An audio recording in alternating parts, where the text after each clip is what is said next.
Hey everybody, this is Mr. Masters, here to talk to you about religious magic.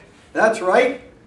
There's a fella named Robert Frazer. He wrote a book called The Golden Bough, and in it he identified several different types of religious magic. I don't mean pull a rabbit out of the hat, I mean religious magic.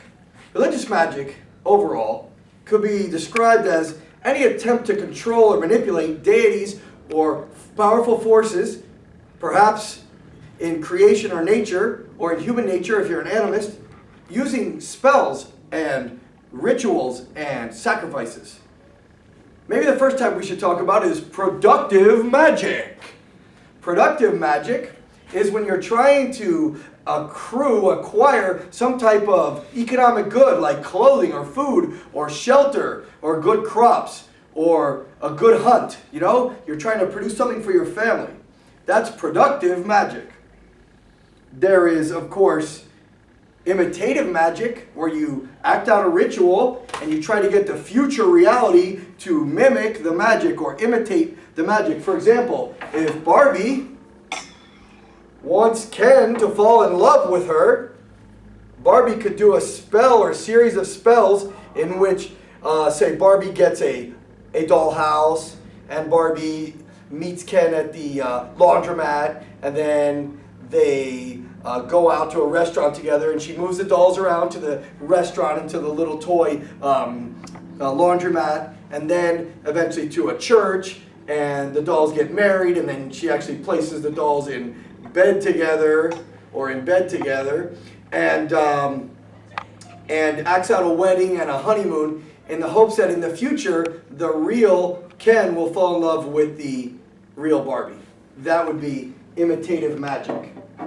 In order to facilitate imitative magic, it is very common to use what's called sympathetic or contagious magic.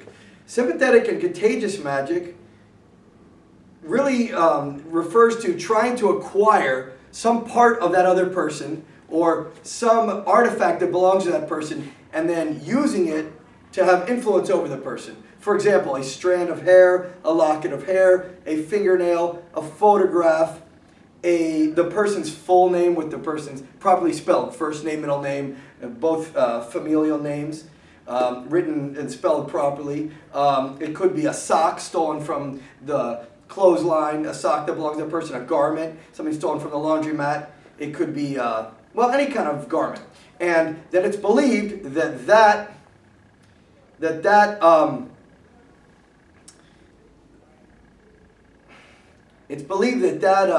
that artifact can then help to influence that person. If you ever saw the movie Dances with Wolves, you remember that the night before they went hunting, they pre-enacted the hunt, and so they had a fire raging, and they were dancing around it, and somebody dressed as the hunter with a bow and an arrow, and somebody else dressed as the bison, the tatanka, and using the actual skin and horns of a bison that was captured in a previous year, right? And so they pre-enacted the hunt in which the hunter kills the bison, but they used actual bison skin to influence the herd. This is called contagious or sympathetic magic.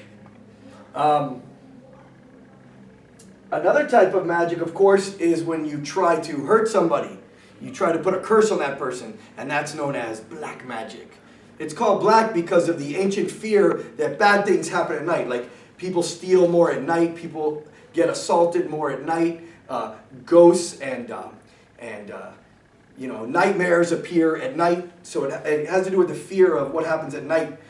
So anyhow, that's black magic. If you try to put a spell or a curse on somebody. The response to that, the normal response to that is called aversive magic, where you try to avert or avoid the curse or the spell. You try to divert it or block it or impede it. So some people use onyx stones called azabaches. Some people use rabbit's feet. Some people use horseshoes above their doorway. In the Bible, during the just before the Exodus, on the night of the Pesach or Passover, they painted the blood of the lamb on the doorpost and on the lintel so that the angel of death would see that and be repelled and not be able to enter the house. You're avoiding the curse. You're avoiding the bad the bad consequence. That's aversive magic. You're trying to avoid it. And then there's the British apotropaic. It's also called apotropaism or apotropaic magic, the aversive magic. So in Britain, they say, I'm rubber, you're glue. Whatever you say bounces off me and sticks to you.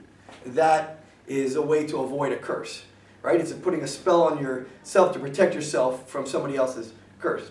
And people do that with the onyx stones and the little eyes, the little ceramic replicas of eyes, and other artifacts. And that brings us to the term white magic. White magic is a term that was made up later just to distinguish from curses. So any kind of magical ritual or spell that you do that doesn't try to hurt somebody, that's white magic. You know, if it's just, oh, we're just trying to get blessings, we're just trying to make it rain so the crops will grow, that's white magic. So I'm going to give you an example here, a practical example here of 3 in 1, I believe. Imitative magic and contagious or sympathetic magic and black magic all at the same time. This doll, this voodoo doll, was floating in an intercoastal waterway in Hollywood, Florida, inside this gourd, which looks like a watermelon shell. And I believe that a Bahamian man was trying to steal the Haitian woman, from her husband. And this is what it says inside. It's kind of faded. I don't know if you can make out that there are words in there, but oh, it's upside down. Ha ha ha. So I'm going to tell you what it says in Creole and in English. I typed it out before it faded.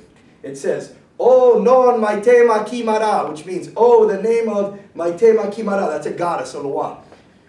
Muevle pour Elizabeth Anderson aller. I want for Elizabeth Anderson to go. Quitte Miami pour moi. Leave Miami for me.